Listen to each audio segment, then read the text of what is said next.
Assalamualaikum warahmatullahi wabarakatuh. Di sini saya mau jelasin sedikit ya. Untuk usaha rumusnya itu W sama dengan F kali S. W-nya ini nanti W besar ya. Seperti saya tulis di sini.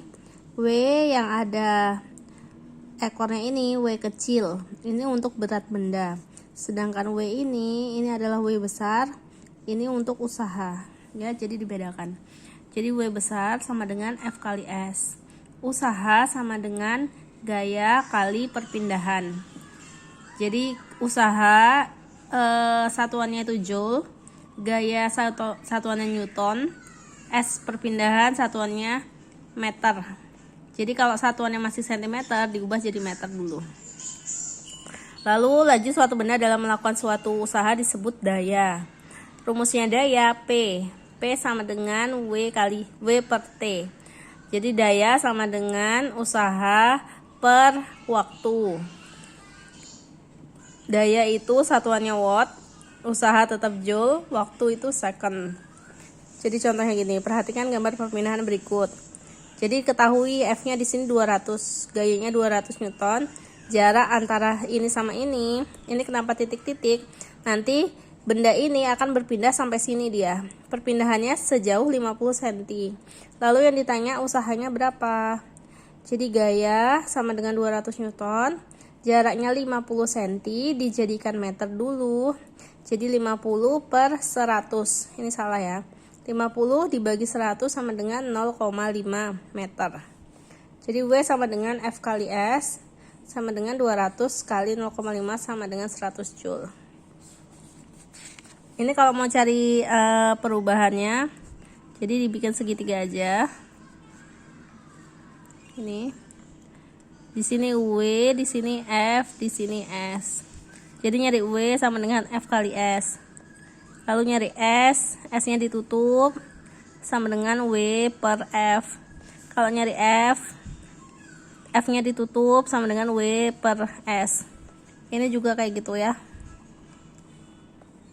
Tergantung ininya ya. Kalau ini kan atas bawah tulis di sini. Ini atas, ini bawah. Di sini P-nya. Kalau P-nya dicari berarti W per T. Kalau T-nya dicari berarti W per P. Kalau W-nya dicari berarti P kali T. Kalau kanan kiri ini berarti dikali ya. Lalu contoh untuk daya.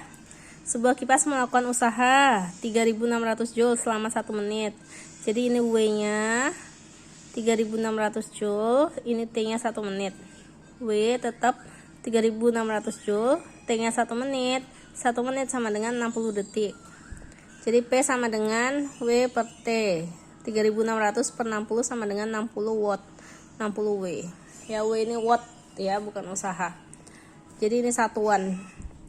Lalu pesawat sederhana. Pesawat sederhana kan ada 5 ya. Ada tuas, ada bidang miring, ada katrol, ada roda gigi. Ada 4 ding ya. Ada 4. Yang pertama ini tuas atau pengungkit. Bagian tuas ini ada beban. Beban yang diangkat. Ini ada kuasa. Gaya yang digunakan untuk mengangkat beban. Ini titik tumpu.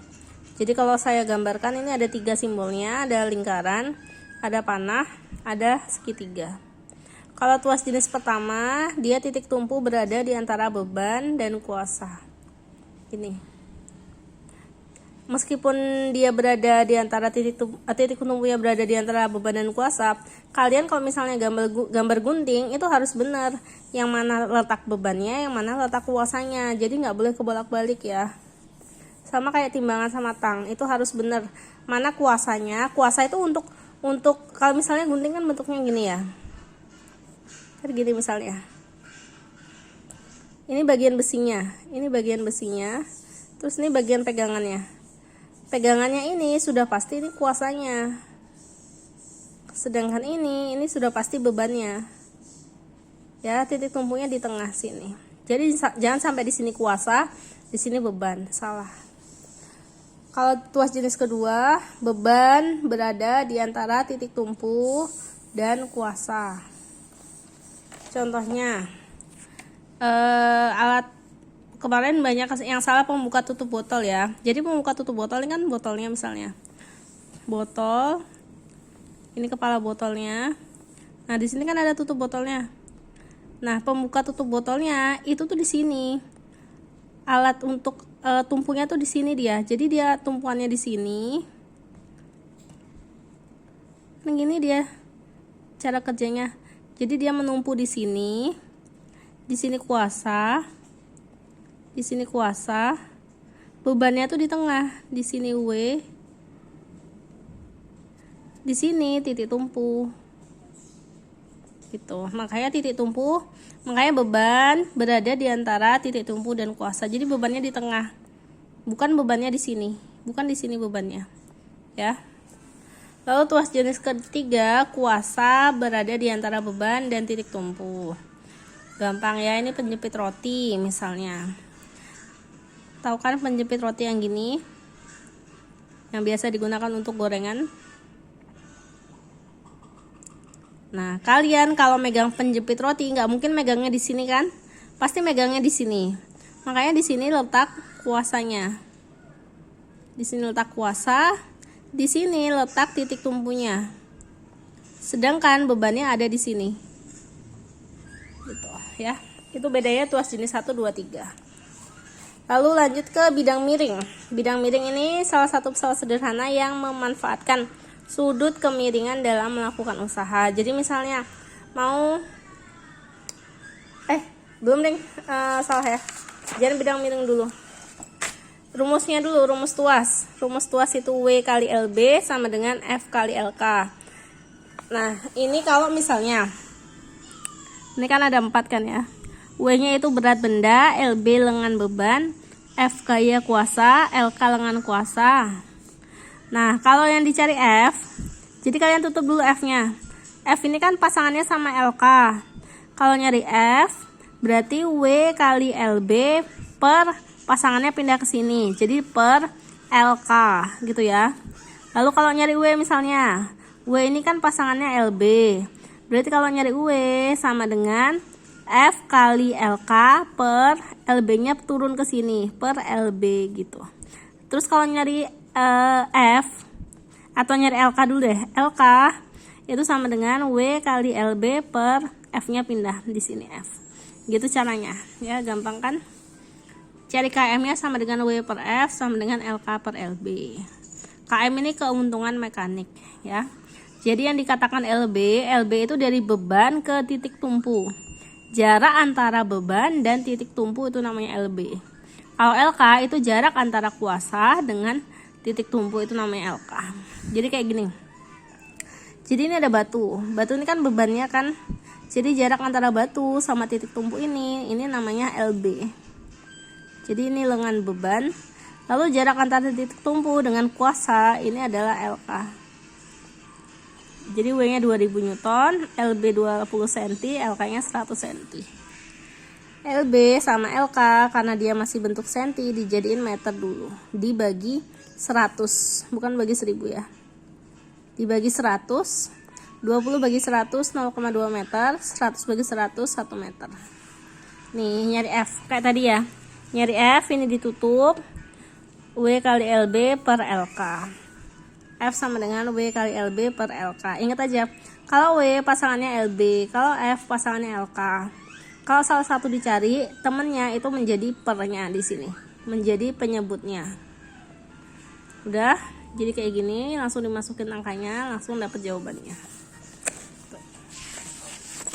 Lanjut untuk bidang miring, ini tadi ya, yang bidang miring. Lalu rumusnya bidang miring itu W kali H sama dengan F kali S.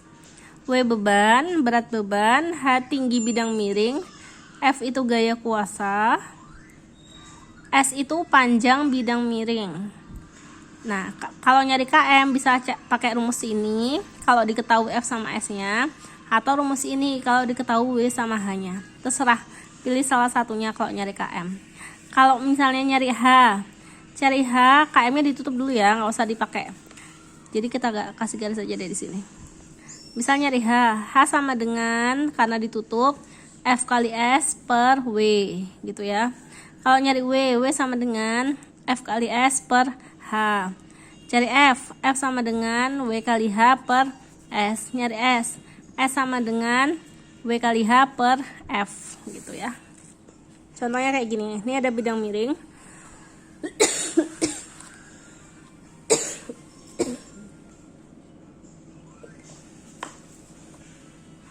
Ini ada bidang miring. Ini ada beban. Bebannya 50 Newton. Jarak bidang miring ini ya. Jarak bidang miring 100 cm. Panjang bidang miring tersebut adalah 100 cm. Ini kalau saya. Ini adalah 100 cm jaraknya. Terus tingginya 4 meter. Lalu yang ditanya adalah km. Karena yang di sini diketahui H, S sama W, ya. Jadi yang diketahui H, S sama W. Jadi km dicari pakai rumus ini aja. Ya, km sama dengan W kali H sama dengan 200. Gitu. Ya, pilih salah satu aja rumusnya. Ini untuk katrol nanti dibaca-baca sendiri sampai roda gigi. Nanti saya kasih fotonya.